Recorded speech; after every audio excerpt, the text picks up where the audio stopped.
Hello friends.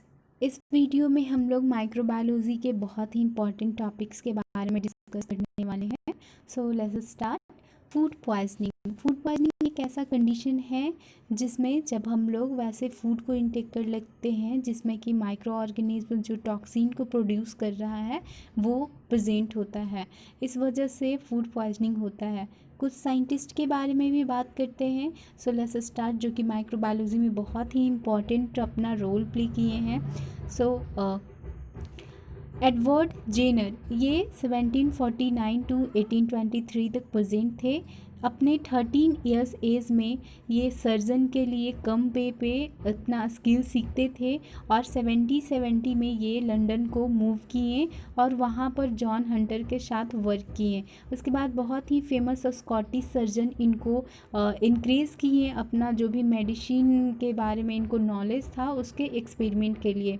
इन 1773 ये बार के लिए रिटर्न किए और वहाँ पर एज अ कंट्री डॉक्टर अपना प्रैक्टिस स्टार्ट किए। इस ड्यूरेशन में वो देखे कि कैसे स्मॉल पॉक्स बहुत ही आउटब्रेक हो रहा है, सीवियर मतलब फैल रहा है और लार्ज अमाउंट में पीपल इससे सीवियरली अफेक्ट हो रहे हैं। जेनर ये नोटिस कर रहे थे कि जो डेयरी वर्कर्स हैं वो ज़्यादा लो पॉक्स के एक्सपोज में होते हैं, इसलिए इनको लगता है कि इम्यून उनका सीवियर इन्फेक्शन हो रहा था। 14 मई 1796 को ये जो डेयरी मेड यानी कि डेयरी में वर्क करने वाली फीमेल वर्कर जो होती है उसमें से लो पॉक्स लीजन को थर्ड टाइम रिमूव किए। उसके बाद इन्होंने कुछ ड्रग और मेडिसिन तैयार किया जो 8 इयर्स ओल्ड बॉय में इंसर्ट किए। इस जो स्मॉल पॉक्स से रिलेटेड था ताकि वो जो बॉय है वो ठीक हो सके, हेल्दी हो सके। जो ये मेथड यूज़ किए थे उसको इनोकुलेट करने के लिए, इनोकुलेशन का उसको वैक्सीनेशन नेम दिए। इस वैक्सीनेशन में क्योंकि वैका मीन्स लो होता है, स्मॉल होता है, एंड वैक्सीनिया मीन्स होता है लो पॉक्स। सो इन्होंने दोनों को मिलाकर वैक्सीनेशन नेम दिया। उसके बाद ये कुछ डिमांड की है जो गवर्नमेंट है कि मतलब वैक्सीन को और एक्सीड किया जा सके, इसको लार्ज अमाउंट में बनाया जा सके। इसके लिए इन्होंने स्मॉल पॉक्स जो ब्लिस्टर होता है उससे लिम्फ को डिस्कवरी किया और उसके बाद ताकि इसको एक ग्लास ट्यूब में ड्राइड रख दिया ताकि बाद में यूज़ किया जा सके। ये 73 ईयर्स एज में ही डेथ कर गए। और जब मतलब नियरली 2 कंट्रीज़ जो जेनर एक्सपेरिमेंट वैक्सीनेशन के बाद जो WHO है वो डिक्लेयर कर दिया कि जो इंडेमिक स्मॉल पॉक्स था वो ये डिक्लेयर किया WHO कि ये स्मॉल पॉक्स को पूरी तरह से कम्प्लीटली डिस्ट्रॉय कर देना चाहिए। नेक्स्ट साइंटिस्ट के बारे में बात करते हैं तो ये हैं जोसेफ लिस्टर। ये 1827 टू 1912 तक प्रेजेंट थे। जोसेफ लिस्टर ये फाउंडेशन रिवॉल्यूशन किए सर्जरी के फील्ड में।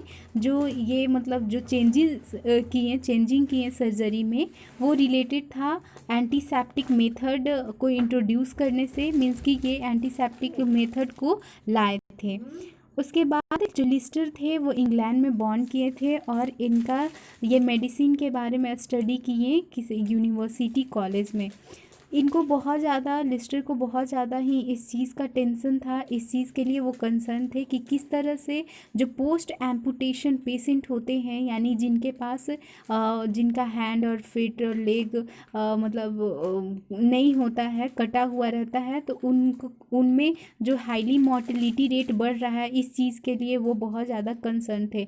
और वैसे पेशेंट्स वैसे पेशेंट जिनका गैंग्रीन हुआ था सर्जरी के बाद, यानी कि जो सर्जरी होने के बाद किसी बॉडी ऑर्गन में ब्लड सप्लाई नहीं होने की वजह से बॉडी ऑर्गन में जो उसका एक्शन फंक्शन कम हो गया था, तो वैसे पेशेंट्स में भी जो मोर्टेलिटी रेट ये बढ़ रहा था।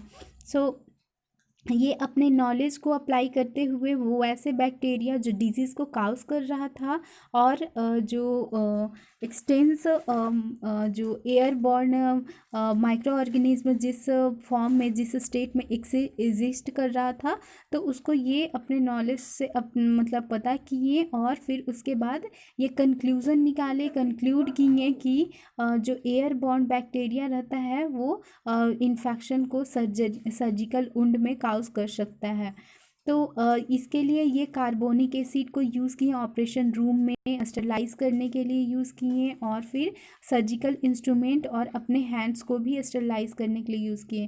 कार्बोनिक एसिड ये एक्सट्रीमली हार्मफुल होता है वैसे माइक्रो ऑर्गेनिज्म्स के लिए जो इसके कांटेक्ट में आएंगे।